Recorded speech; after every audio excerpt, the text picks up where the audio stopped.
Hello friends, welcome to our channel. Non stop break న్యూస్కి స్వాగతం. తెలంగాణలో క్యాబినెట్ భేటీకి సంబంధించి ఉద్యోగులకు సంబంధించిన కీలక అప్డేట్ అనేది తీసుకురావడం జరిగింది. మన ఛానల్ని ఫస్ట్ టైం చూస్తే సబ్స్క్రైబ్ చేసుకోండి, అదేవిధంగా బెల్ ఐకాన్ గంట ఆల్ పెట్టుకోండి.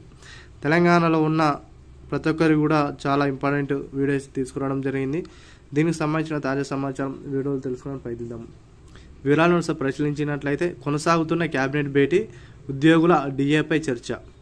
తెలంగాణలో క్యాబినెట్ భేటీ ఉంటుంది అని జూన్ 2వ తారీఖున సీఎం రేవంత్ రెడ్డి గారు అనౌన్స్ చేయడం జరిగింది. అంటే జూన్ 5వ తారీఖున ఈ క్యాబినెట్ భేటీ ఉంటుంది. ఈ క్యాబినెట్ భేటీలో కొన్నిటిపై చర్చించే అవకాశం ఉన్నాయి. చూసుకున్నట్లయితే రాజీవ్ వికాసం, విద్యుత్ కమిషన్, కాళేశ్వరం రిపోర్టు, అదేవిధంగా ఇందిరా మిల్లు, భూభారతి, ఉద్యోగులకు సంబంధించిన డిఏ, వీటిపై కీలక చర్చలు తీసుకునే అవకాశాలు అయితే కనిపిస్తున్నాయని ఈరోజు క్యాబినెట్ మీటింగ్లో వీటిపై నిర్ణయాలు తీసుకునే అవకాశం కనిపిస్తుంది. ఈ రాజీవ్ వికాసానికి సంబంధించి చాలా వరకు అప్లికేషన్ వచ్చాయి. అనర్హులు ఎవరైతే ఉన్నారో వారి అందరినీ ఏరివేయాలనే ఉద్దేశంతోనే ప్రభుత్వం అయితే నిర్ణయం తీసుకోవడం జరిగింది.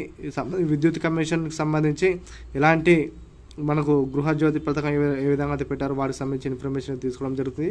కాళేశ్వరం రిపోర్ట్కి సంబంధించిన వాటిపై కూడా తుది నిర్ణయం తీసుకునే అవకాశాలు అయితే కనిపిస్తున్నాయి. ఇందిరా మిల్లుకు సంబంధించి అర్హులకు ఎంతమందికి ఇందిరా మిల్లు వచ్చాయి, ఇంకా పెండింగ్లో ఎంతమంది అప్లికేషన్స్ ఉన్నాయి, అప్లికేషన్ సంబంధించి ఎన్ని ఇండ్లు ఇవ్వాలని కూడా పేర్కొనడం జరుగుతుంది. భూభారతి కింద ధరణిలో వచ్చిన లోపాలను, కొత్తగా భూభారతిలోని చట్టాలను, వీటిపై చర్చించే అవకాశాలు అయితే కనిపిస్తున్నాయి. అదేవిధంగా ఉద్యోగులకు సంబంధించిన డిఎన్ఎస్ అలవెన్స్ ఏదైతుందో ఒక డిఎను విడుదల చేయాలని కూడా ప్రభుత్వం అయితే తుది నిర్ణయాలు అయితే తీసుకోవడం జరుగుతుంది. ఉద్యోగులకు సంబంధించిన సమస్యలపై, అదేవిధంగా వారు ఇచ్చిన 50 డిమాండ్స్పై వారికి ప్రభుత్వం అయితే వాటిపై తుది నిర్ణయం తీసుకుని త్వరలోనే వీటిపై నిర్ణయం తీసుకునే ఆదేశాలు అయితే జారీ చేయడం జరిగింది.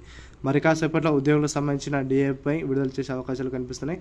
ఇటువంటి తాజా సమాచారం కోసం మన ఛానల్ సబ్స్క్రైబ్ చేసుకోండి. Thank you all.